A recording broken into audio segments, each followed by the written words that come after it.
ब्रेकनंतर पुन्हा एकदा आपल्या सर्वांचं मनपूर्वक स्वागत. आज आपण माहिती करून घेत आहोत ती स्त्री स्वास्थ्याबद्दल. यावर आज आपल्याला मार्गदर्शन करत आहे डॉक्टर मालविका तांबे. तुमच्या मनातील प्रश्न विचारण्यासाठी म्हणून तुम्हाला आपला फोन नंबर लागेल. आपला फोन नंबर असा आहे 66843333. मुंबई बाहेरील सगळ्या प्रेक्षकांनी 022 हा एसटीडी कोड लावायचा आहे. ब्रेकवर जाण्यापूर्वी अपर्ण यांनी जो 2 प्रश्न विचारले होते. पहिला तर त्यांचा प्रश्न की हमखास आपल्याला हे अनेक वेळा प्रश्न येतात की डिलिव्हरी झाली की ती आपल्याकडे दुर्लक्ष करते, फक्त बाळाचं आणि घराचं करण्यामध्ये गुंतते आणि मग स्वतःचा मात्र घेर वाढवून बसते. याबद्दल आपण काय सांगा? बघा काय सगळ्यात महत्त्वाचं आपण जेव्हा डिलिव्हरी नंतरचा विचार करतो तो म्हणजे वातदोषाचा विचार करावा लागतो. कारण की एकदा बाळ पोटातनं बाहेर आलं की तिथे जे एक पोकळी तयार होत असते, त्या पोकळीवरती आपण नीट कार्य नाही केलं तर तिथे वाताचा दोष तयार होऊन आणि पुढे हे सगळे त्रास होताना दिसतात. बघा एक गोष्ट नेहमी लक्षात ठेवा की ज्या स्त्रीला बाळ झालेलं नाही आणि ज्या स्त्रीला बाळ झालेलं आहे ह्याच्यामध्ये थोडा तर फरक दिसणार. म्हणजे आपण जेव्हा म्हणतो की स्त्री पहिलेसारख्या अवस्थेत परत जाते ते म्हणजे संपूर्ण ताकदीच्या दृष्टीने, स्वास्थ्याच्या दृष्टीने. पण अगदी कुठलंही आपण म्हणूया की खरोच पण न लागता म्हणजे साधं कुठेही काही चेंज न होता बाळाला जन्म देता येतो तर हे खरं असंभव आहे. आणि बऱ्याचदा हे जे सगळं जे आपल्याला सांगितलं पण जातं त्याच्यामध्ये खूप आपण म्हणतो ना की अघोरी उपाय केले जातात की जेणेकरून हे सगळी फिगर जी आहे ती अगदी पूर्ववत म्हणजे अगदी त्याच्यामध्ये तसूभराचा पण फरक नाही किंवा अगदी एखाद मिलीमीटरनी कमीच झालेली जी स्त्री आहे हे फार कमी वेळा होत असतं.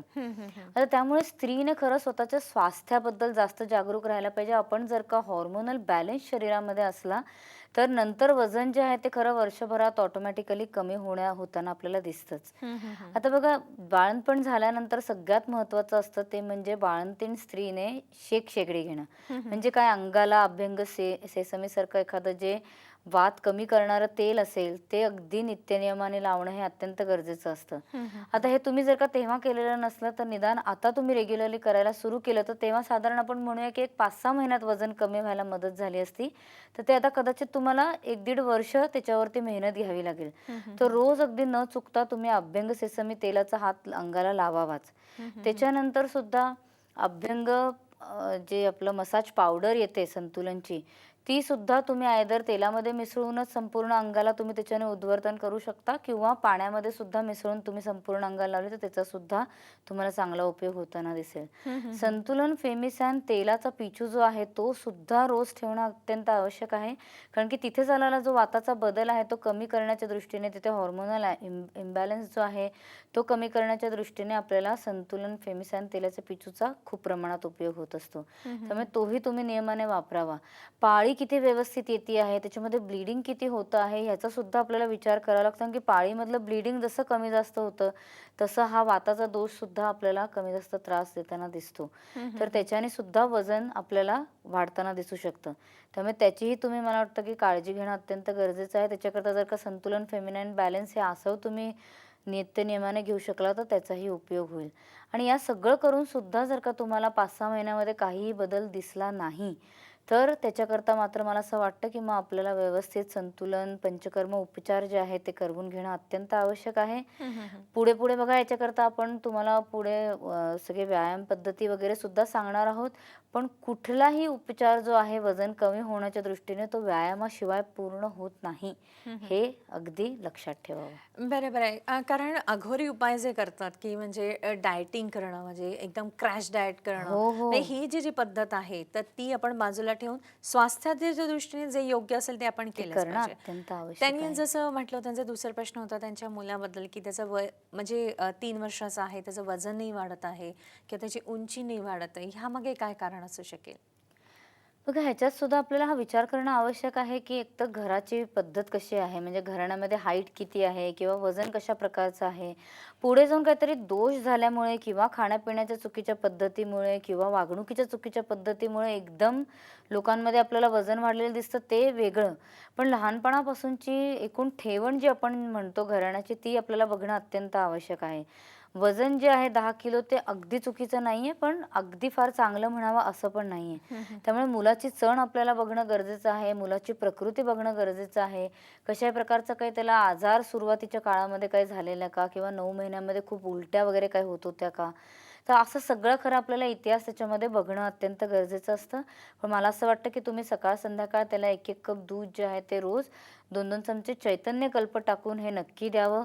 त्याचबरोबरीने त्याला मॅरोसॅन सारखं एखादं जे रसायन आहे ते सुद्धा दुधामध्ये 1-1 चमचा घालून देण्याचं रोज अगदी आपण म्हणतो ना छडा लावणं तशा प्रकारचं ते लावायला पाहिजे. अंगाला तेल लावण्याचा सुद्धा मुलांची हाईट वाढायला, मुलांचे वजन वाढायला सुद्धा आपल्याला उपयोग होताना दिसतो. बघा तेलाचं वैशिष्ट्यच हे आहे की तुम्हाला वाताचा जो दोष असेल त्याच्या हिशोबाने तुम्हाला वजन कमी करायला किंवा वाढवायला मदत करत असतं. तेलाचं असं नाही की वजन कमीच होणार किंवा वजन वाढणारच. त्यामुळे जशी गरज शरीराला असेल, जसं संतुलन आणायची गरज असेल, तशा प्रकारे हे तेल जे आहेत ते सिद्ध केलेले असतात. त्यामुळे त्याला त्याला अभ्यंग कोकोनट हे जे सिद्ध तेल आहे हे सुद्धा लावण्याचा तुम्हाला उपयोग होताना दिसेल. नक्कीच. आपण एक फोन घेतोय. फिरोदी आपल्याशी बोलतात अहमदनगरहून. हॅलो, नमस्कार. हॅलो, हॅलो, नमस्कार. तुमचा नमस्कार. प्रश्न विचारा. माझा प्रश्न आहे हा, तुमचा प्रश्न विचारा. हॅलो. हा. हां. माझा प्रश्न आहे की माझा पिरियड आहे ना तारखेच्या 5 दिवस अगोदरच येतो हा.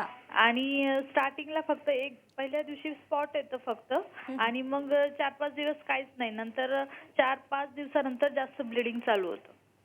अच्छा, ते तुमचं वय काय आहे आणि कधीपासून हा त्रास होतोय? माझं वय 40 आहे हम्म. आणि 36 आहे आणि एक 2-4 महिन्यापासून असं चालू होतंय. अच्छा. अच्छा, ठीक आहे. तर कसं आहे की ह्याच्यामध्ये सुद्धा आता आपण ज्याला म्हणतो वाताची सायकल किंवा हॉर्मोनल बॅलन्स आपण ज्याला म्हणतो आहोत, त्याच्यामध्ये कसं असतं की मेंदूकडून काही संप्रेरक म्हणजे ज्यांना आपण हॉर्मोन्स म्हणत असतो ते येत असतात आणि सांगतात शरीराला की कुठल्या वेळेला काय कशी व्यवस्था केली पाहिजे. म्हणजे पाळीची सुरुवात कधी झाली पाहिजे, त्याचं ब्लिडिंग कधी बंद झालं पाहिजे, ओव्ह्युलेशन कधी झालं पाहिजे, ह्याचे सगळ्याचे मेसेंजर्स आपल्या शरीरामध्ये असतात. या मेसेंजर्सचं काम जर का व्यवस्थित नसेल होत तर अशा प्रकारे स्पॉटिंग वगैरेची जी आपल्याला प्रॉब्लेम्स आहेत ते दिसू लागतात. तसंही वयाप्रमाणे थोडा थोडा बदल जो आहे तो पाळीमध्ये होताना आपल्याला दिसतोच. तर ताई सगळ्यात महत्त्वाचं आहे की तुम्ही एक तर पाळी तशी रेग्युलर आहे तुमची. साधारण पाळीच्या एक म्हणू आपण 4-5 दिवसाआधी नुसतं एकदा स्पॉटिंग आहे आणि त्यानंतर एक 4 ते 5 दिवसांनी तुम्हाला ब्लीडिंग जे आहे ते व्यवस्थित होतं आहे. तर तुम्ही एक तर रेग्युलरली CD आहे का स्त्री संतुलन ही जी CD आहे ती सकाळी रोज नियमाने ऐकावी तुम्ही. आणि त्याचबरोबरीने फेमिसॅनचा पिचू सुद्धा ठेवायला सुरू करा. म्हणजे इतर जर का त्रास तुम्हाला हॉर्मोनल इम्बॅलन्सचा दिसत नसला म्हणजे एकदम वजन वाढतंय किंवा स्किनमध्ये काही चेंजेस आहेत किंवा काही इतर त्रास तुम्हाला जाणवत असतील, तसा सगळा काही त्रास नसला तर ह्या 2 उपाय जर का तुम्ही अगदी रेग्युलर बेसिसवरती केले तर ह्याचाही तुम्हाला चांगला उपयोग होताना दिसेल. हे 2 ते 3 महिने केल्यानंतर सुद्धा जर का तुम्हाला काही फरक नाही जाणवला तर मला वाटतं लगेचच तज्ज्ञांचा सल्ला घ्या.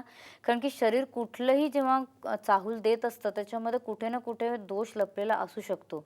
तर तो छोटा दोष आहे का मोठा दोष आहे हे फक्त आपल्याला जाणून घेणं गरजेचं असतं. त्यामुळे तो जर का मोठा दोष असला त्याच्याने आत्ता या 2 उपायांनी नाही फरक पडला तर त्याच्यावरती इतरही चांगले उपाय आहेत जे आपल्याला करण्याने याच्यामध्ये नक्कीच मदत मिळू शकते. नक्कीच. मगापासून आपल्या ज्या मैत्रिणी आपल्याला फोन करतात त्यांचा फक्त हाच प्रश्न असतो की पाळीबद्दल, अगदी खरं. की स्त्री स्वास्थ्य म्हटलं की पाळीशी संदर्भामध्ये आपल्याला बऱ्याच गोष्टींची अगदी. माहिती असणं आवश्यक आहे. पण जेव्हा आपली पाळी येणार असते तेव्हा मात्र स्त्रीचं मानसिक स्वास्थ्य जे असतं ना ते आपल्याला बदललेलं दिसतं. ह्याला हे माहिती असतं की आपल्याला पाळी येणार आहे, आपली चिडचिड होते. पण डॉक्टर हे समजा जर आपल्याला बॅलन्स करायचं असेल तर आपण काही खास प्रयत्न करायचे असतात का? बघा एक गोष्ट परत मी सांगेन जसं मेनोपॉजबद्दल मी मगाशी सांगितलं की मेनोपॉज ही नॅचरल वस्तू आहे आणि त्याच्यामध्ये काहीही बदल खरं घडणं हे अपेक्षित नसतं की काहीतरी वेगळं वाटावं स्त्रीला.